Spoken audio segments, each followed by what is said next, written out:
دوسری طرف جو بندوق بردار لوگ ہیں وہ مکمل آزاد ہیں، جب چاہیں علاقے میں آ جائیں، جس علاقے پہ جا کے دعویٰ بول دیں، جہاں آ کر وہ انسانی جانوں کے ساتھ کھیل لیں۔ اس قسم کی جو ریاست کی طرف سے جو کمزوریاں ہیں اور جس کے نتیجے میں ایک بدنظمی وہاں پیدا ہو گئی ہے، تو ظاہر ہے عام آدمی اس سے بہت پریشان ہے۔ میں تو سمجھتا ہوں کہ جو طاقتور ہیں وہ عقل سے عاری ہیں، اور جو عقل مند ہیں وہ طاقت سے عاری ہیں۔ اب یہ کیا، اس کا کیا حل ہے؟ اس پر ہماری اتھارٹیز کو، ریاستی اداروں کو سوچنا ہوگا، اور پبلک کو اپنے ساتھ شریک کر کے ان کی رائے لینی ہوگی، اور ان کو تحفظ کے وہ سارا حق دینا ہوگا جو قبائلی لوگوں کا ہمیشہ رہا۔ میرا تعلق چونکہ جنوبی اضلاع کے ساتھ ہے، اور میں وہاں کی صورتحال کا براہ راست یعنی مشاہدہ کرتا ہوں۔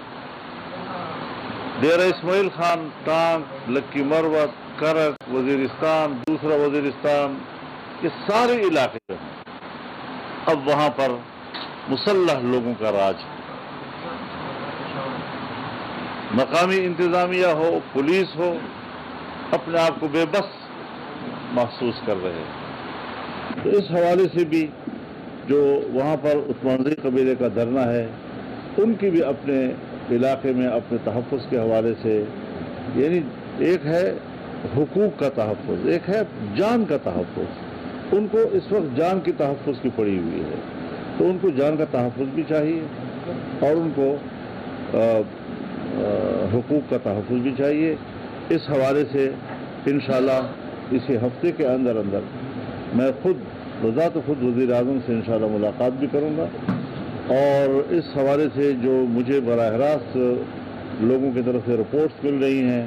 اس پر سنجیدگی کے ساتھ غور کر کے علاقے کو امن دینے کے لیے سوچا جائے گا کہ اس کے روٹس کیا ہے، روٹس کا تعین کرنا ہوگا۔ تو ہمارے جو قبائلی نوجوان ہیں، جس نوجوان کو یہ امید دلائی گئی کہ انضمام ہوگا اور آپ سیٹل ایریا کے برابر کے لیول پہ آ جائیں گے، آپ کی تعلیم، آپ کا معیار زندگی، آپ مقابلے کے امتحان میں اس کے برابر آ جائیں گے، صورتحال تو اس سے زیادہ خراب ہو گئی ہے۔ اس وقت ہمارا جو قبائلی نوجوان ہے وہ سب سے زیادہ اپنے آنے والے مستقبل کے لیے مضطرب ہے۔ حالانکہ ہم تو اس وقت چیخ رہے تھے کہ جو کچھ ہو رہا ہے غلط ہو رہا ہے، لیکن ہر طرف سے ایک کر لیا گیا کہ بھئی یہ بہت ضروری ہے۔ قبائلی جرگہ بیٹھا یہاں پر، اور تقریباً 5-6 سال تک یہاں پر اس قبائلی جرگے کے اجلاس ہوتے رہے، اور وہ ایک موقف دیتا رہا، لیکن کسی میں ہمت نہ ہوئی کہ وہ اس جرگے کی بھی بات سن لے۔ اسلام آباد میں کنونشن سینٹر کے اندر تمام سیاسی پارٹیوں اور قائدین، تمام مذہبی پارٹیاں، قوم پرست جماعتیں، ہر طرف سے لوگ اکٹھے کیے گئے، اور انہوں نے ان سے ملاقات کی اور اپنا موقف دیا۔ بظاہر تو ایک قرارداد بھی ان کے حق میں متفقہ طور پر طے کی گئی، لیکن اس کے باوجود پتہ نہیں ہماری اسٹیبلشمنٹ کے دماغ پر کیا سوار تھا، کیا بین الاقوامی دباؤ تھا، کون سی کوئی ایسی کوئی خوبصورت مستقبل ان کو نظر آ رہا تھا۔ تو آج حقیقت یہ ہے کہ نہ وہاں پر انتظامیہ ہے، نہ وہاں پر پولیس ہے، نہ اس کی کوئی کارکردگی ہے، نہ کوئی ترقیاتی کام ہے، اور اگر ترقیاتی کام کے لیے پیسہ جاتا بھی ہے تو خاکم بدے ہم وہ بھتے کا شکار ہو جاتا ہے۔ کیا ہوگا وہاں پر؟ تو اس حوالے سے آج یہ جرگہ جو ہوا ہے اس میں اس بات کو تسلیم کیا گیا ہے کہ گیس جو برآمد ہوئی ہے اس میں پہلا حق وہاں کے عوام کا ہوگا، اور یہ حق ان کا تسلیم کیا جاتا ہے، اور انشاءاللہ اسی حوالے سے ہم یہاں سے سروے ٹیم بھی بھیج رہے ہیں۔ اس سروے ٹیم کے اندر یہاں کے جو قبائلی زعماء ہیں ان کی نمائندے بھی 2-3 ہوں گے، تاکہ ان کی موجودگی میں سروے کیا جائے، اس کی پوری رپورٹ محکمے کو دی جائے، پھر گورنمنٹ کو دی جائے، اور اس کے بعد معاملات جو ہیں وہ اس پر کام شروع کر دیا جائے۔ تو یہ کچھ گزارشات آج اس میٹنگ کے حوالے سے تھی جو میں نے آپ کے ساتھ شیئر کی ہے۔ اگر کوئی کویشچن ہو تو پھر آپ یہ بتے کی آپ نے بات کی، کیا صوبائی حکومت ہمارے ڈیولپمنٹ کے پیسے کسی کو بتے دے دیتے؟ جی ہاں، اس طرح بھی شکایتیں ہیں۔ مولانا صاحب یہ بتائیں کہ پی ڈی ایم کے بارے میں یہ ایک تاثر ہے، اب پی ڈی ایم کے اندر سے شاید ایسی آوازیں اٹھی ہیں کہ ہم نے یہ حکومت کی ایسا اختلاف ہے سامنے آ رہا ہے جو ابھی حالات کا سامنا کرنا پڑ رہا ہے، اس وجہ سے ایسی آواز آ رہی ہے۔ دوسرا سوال یہ ہے کہ سر ایک تاثر یہ بھی ہے کہ یہ سارا پی ڈی ایم کو ٹریپ اس لیے کیا گیا کہ عمران خان کو کہ جتنے ماضی کے گناہ کی ان کی حکومت کی ناکامیاں تھیں ان سے ان کو نکالا جائے اور دوبارہ سے ان کو اٹھانا جائے۔ دیکھیے، یہ پاکستان کا ایک اوپن پولیٹیکل ایریا ہے، یہاں پر سب کچھ کہا جاتا ہے اور کہا جا سکتا ہے، کہنے دیا جائے، کوئی پابندی تو نہیں ہے، سوشل میڈیا ہے جی۔ جہاں تک آپ کے سوال کا پہلا حصہ ہے کہ پی ڈی ایم کے اندر سے اس قسم کی باتیں آ رہی ہیں، میرے خیال میں اس کو ہمیں ذرا تھوڑا سا سمجھ لینا چاہیے۔ آپ جو سوال کر رہے ہیں یہ شاید کل بھی کسی صحافی نے یہاں کیا تھا، بلکہ پرسوں شاید یہاں پر۔ دیکھیے، میں نے کہا کہ جب سے حکومت بنی ہے یہ پی ڈی ایم کا پہلا اجلاس ہے، تو ظاہر ہے کہ ایک رائے تھی حکومت میں آنے سے پہلے، تو ہماری رائے بھی واضح تھی کہ پارلیمنٹ کے اندر سے یا اسمبلیوں کے اندر سے تبدیلیاں نہ لائی جائیں، تحریک کے ذریعے اپنا عوامی پریشر بڑھایا جائے، اسمبلی کے اندر سے اپنی قوت باہر لا کر اور نئے انتخابات کے لیے حالات کا دباؤ بڑھایا جائے۔ یہ ایک رائے تھی، ہماری بھی رائے تھی۔ اسی رائے کا ذکر 4 مہینے کے بعد جب پہلا اجلاس ہوا تو اس ابتدائی رائے کا تذکرہ میاں نواز شریف صاحب نے کر دیا۔ وہ کرنا کیا ہوا کہ آپ لوگوں نے نقل اڑا دیا اس بات کو کہ اس میں تو اختلاف، کوئی اختلاف کی بات نہیں۔ بات یہ ہے کہ جب آخری فیصلہ ہو رہا تھا، جو میں اناؤنس کر رہا تھا، تو اس آخری الفاظ کو طے کرنے میں میاں نواز شریف صاحب زوم پر موجود تھے، اور ان کے اتفاق رائے سے وہ بیان تیار ہوا، اور اس بیان کو ہم نے پبلک کے سامنے رکھا۔ تو اس میں کیا تھا؟ اس میں تو یہی تھا کہ حکومت ٹائم پورا کرے گی، الیکشن اپنے وقت پر ہوں گے۔ جو ایک چیز ایک دفعہ طے ہو جاتی ہے، اب کسی کی ایک رائے اگر ایک وقت ہے تو اس نے دوستوں کے لیے چھوڑ دی نا، تو مشورے کا تو یہ برکت ہوتی ہے نا کہ آپ کی ایک رائے ہے، آپ نے دیانتدارانہ طور پر وہ رائے پیش کر دی۔ اگر دوستوں نے اس سے اتفاق نہیں کیا تو پھر جو اکثریت کی رائے ہوتی ہے وہ قبول کی جاتی ہے۔ تو اس قسم کی چیزوں کو اختلاف کا نام دینا، اس قسم کی چیزوں کو یہ کہہ دینا کہ یہ تو ٹریپ ہو گئے ہیں، اس قسم کی چیزوں کو یہ کہہ دینا کہ جی وہ تو اس کا بیانیہ چونکہ تباہ ہو چکا تھا، دوبارہ اس کے بیانیے کو زندہ کرنا، بابا یہ جو کچھ ہماری حکومت ہو رہا ہے یہ بھی اسی کے بیانیے کا نتیجہ ہے۔ کچھ تھوڑا سا ذرا اپنے عقل سے بھی کام لینا چاہیے۔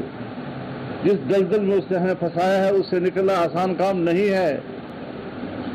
ایسے معاہدے کیے ہیں، میں آپ کو پی ٹی آئی کے لوگوں کے اور ذمہ دار لوگوں کے وہ انٹرویو دکھا سکتا ہوں، وہ تقریر دکھا سکتا ہوں کہ ہم نے تو ملک کو بیچ دیا ہے، ہم نے تو آئی ایم ایف کو اپنا ملک جو ہے وہ گروی رکھ کے دے دیا ہے، انگوٹھے لگا لیے ہم سے۔ یہ ساری باتیں ان کی ہیں اور ان کے آخری دنوں کی ہیں، اور میں یہ کہتا ہوں کہ اگر اس وقت ان سے حکومت نہ لی جاتی تو آج آپ کا ملک ٹکڑے ٹکڑے ہو جاتا۔ منصوبہ اس پہ چل رہا تھا، معاشی لحاظ سے آپ کی معیشت کے لیے ہم ایک نئی بنیادیں تلاش کر رہے تھے، پلرز تلاش کر رہے تھے کہ ہماری معیشت کے پلرز کیا ہونے چاہیے۔ سو پرانے پلرز تو امریکہ، ورلڈ بینک، وہ ساری چیزیں تھی اور ابھی بھی ہیں، لیکن کیا آئندہ مستقبل کے لیے ہم نے اس کے لیے کوئی نئے پلر تلاش کرنے ہیں یا نہیں؟ تو اس کے لیے پہلا قدم جو ہمارا تھا وہ چائنا کی انویسٹمنٹ اور یہ سی پیک سڑک کا نام نہیں ہے، سی پیک ایک پیکج ہے جس میں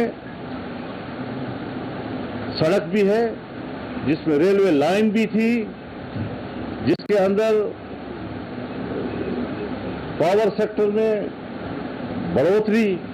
بجلی کی پیداوار میں اضافہ۔ پھر ظاہر ہے جب بجلی کی پیداوار میں اضافہ ہوگا اور یہاں صوبہ خیبر پختونخوا میں آپ کی جو ٹرانسمیشن لائن ہے، اس ٹرانسمیشن لائن میں صرف 1700 میگا واٹ بجلی اٹھانے کی طاقت ہے۔ تو اگر آپ کو نئے صنعتی علاقے قائم کرنے ہیں اور اس کے ساتھ جو اکنامک ہبس ہیں وہ آپ نے بنانے ہیں، تو اس کے لیے آپ کو بجلی اور گیس بھی چاہیے نا۔ تو گیس کا منصوبہ اس کے ساتھ تھا، بجلی کا منصوبہ اس کے ساتھ تھا، اور اگر 17,000 تک آپ نے لے جانا ہے بجلی کی کھپت کو تو آپ کو ٹرانسمیشن لائن بھی تبدیل کرنی ہوگی۔ تو جو نئے پلرز ہم بنا رہے تھے اس پلرز کو اس حکومت نے گرا دیا ہے، اور وہ گوادر بندرگاہ کہ جو ایشیا میں دوسرے نمبر کا سب سے گہرا ترین بندرگاہ تھا، جس سے ایران بھی ڈر رہا تھا،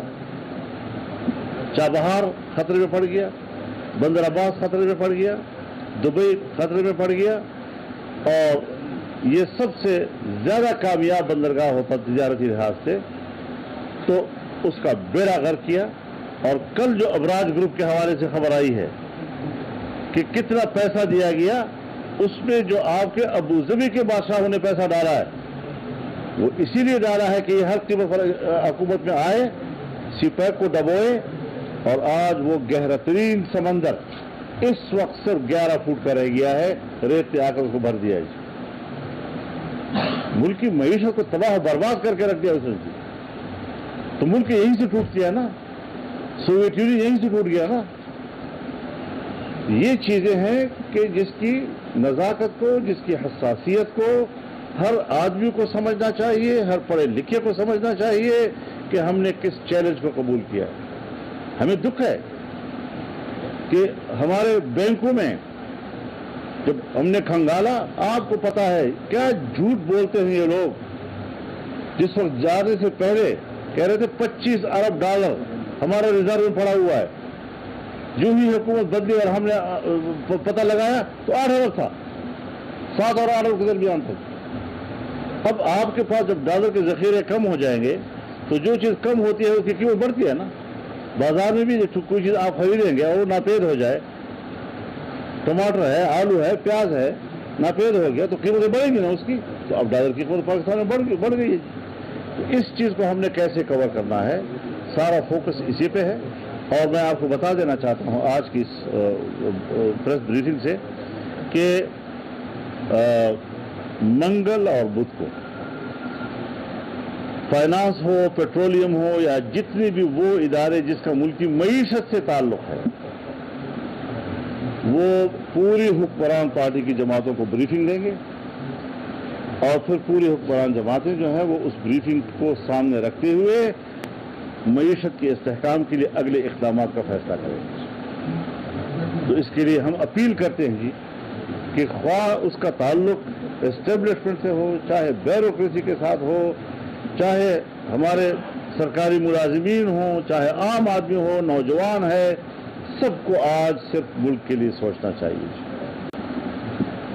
ہم نے تو جناب ایک پارٹی کو دیکھا ہے، لاکھوں کی اس کے کیا کہتے ہیں وہ فیک آئی ڈیز ہیں، اور ایک جھوٹی خبر آج لگوا دیتے ہیں اور اس کے پیچھے جو ہے فیک لائکس جو ہے وہ ڈال دیتے ہیں۔ لوگ کہتے ہیں اوہ زبردست کمال، اس کی اتنے لائکس ہیں، جھوٹ پر اس کا سوشل میڈیا جھوٹ، وہ خود جھوٹ، اور جھوٹ جھوٹ جھوٹ جھوٹ۔ تو ہٹلر کیا کہتا تھا کہ یا تو جھوٹ اتنا بڑا بولو کہ لوگوں کو یقین ہو کہ اتنا بڑا جھوٹ تو نہیں بولا جا سکتا، یا وہ جھوٹ اتنی تکرار کے ساتھ بولو کہ لوگ سمجھے کہ یار یہ بار بار ایک بات کر رہا ہے تو ظاہر کچھ تو ہوگا. تو یہ وہی جو بین الاقوامی اصول ہے جھوٹ کو دنیا سے منوانے کے لیے،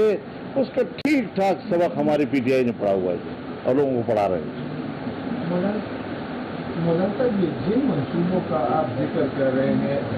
یہ تو اس طرح لگ رہا ہے کہ آپ ابھی حکومت میں آئے ہیں اور آپ کو کم از کم 5-6 سے زائد سال کی ضرورت ہے. آپ کے پاس تو مختصر دورانیہ ہے اور اس دورانیے میں جو بظاہر صورتحال ہے وہ تو گرد ہے. تو آپ کے پاس مطلب کہ آپ نہیں سمجھتے کہ پی ڈی ایم جو ہے وہ بند گلی میں پہنچ گئی ہے؟ معاشی حالت اتنے مختصر وقت میں سدھارنا جو ہے وہ ناممکن نظر آ رہا ہے. اور میری رائے یہ ہے پر آپ کے الیکشن میری رائے یہ ہے کہ ہم اس وقت سال سوا سال کے لیے بیٹھے ہوئے ہیں. ہمیں طویل المدت منصوبوں کی بجائے قلیل المدت منصوبے جو ہیں سامنے رکھنے چاہیے،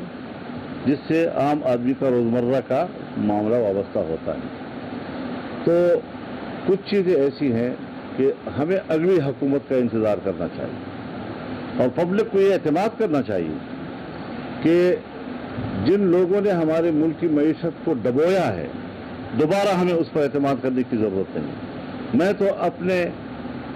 ملک کے ان شہریوں، ان جوانوں سے ہمدردی کے ساتھ کہنا چاہتا ہوں اور بڑے شرح صدر کے ساتھ کہنا چاہتا ہوں کہ پی ٹی آئی کو ووٹ دینا ملک کو تباہ کرنے میں حصہ دار بننا ہے اور اس کا کوئی دوسرا معنی نہیں ہو سکتا. تو کیوں لوگ نہ سمجھے جی. اور ظاہر ہے کہ ملک کو پٹری پہ ڈالنا پھر اس کو آگے ترقی کی طرف لے جانا، تو بہت ہم وقت ضائع کر چکے ہیں اور ہمیں اس حوالے سے آنے والے مستقبل میں ایک اچھے انتخابی نتائج کا انتظار کرنا ہوگا. مولانا صاحب یہ بتائیں کہ ایک عام تاثر پایا جاتا ہے کہ پیپلز پارٹی اور جے یو آئی نے مل کر نون لیگ کو بہت زیادہ مشکلات سے دوچار کیا ہوا ہے، کیونکہ جو اہم ذمہ داریاں ان کے کندھوں پر رکھ دی گئی ہے. جناب وہ حکومت چھوڑ سکتے اور نہ چلا سکتے، تو اس کے بارے میں کیا کہیں؟ دیکھیے، اب کوئی تاثر قائم کرنا، کوئی تبصرہ کر لینا، کسی بھی مجلس میں بیٹھ کر کوئی بات، اس پر تو کوئی پابندی نہیں ہے جی. لیکن ایسی صورتحال نہیں ہے، سب صورت کا آزادی ہے، لوگ ہر قسم کی باتیں کرتے ہیں. کچھ الیکشن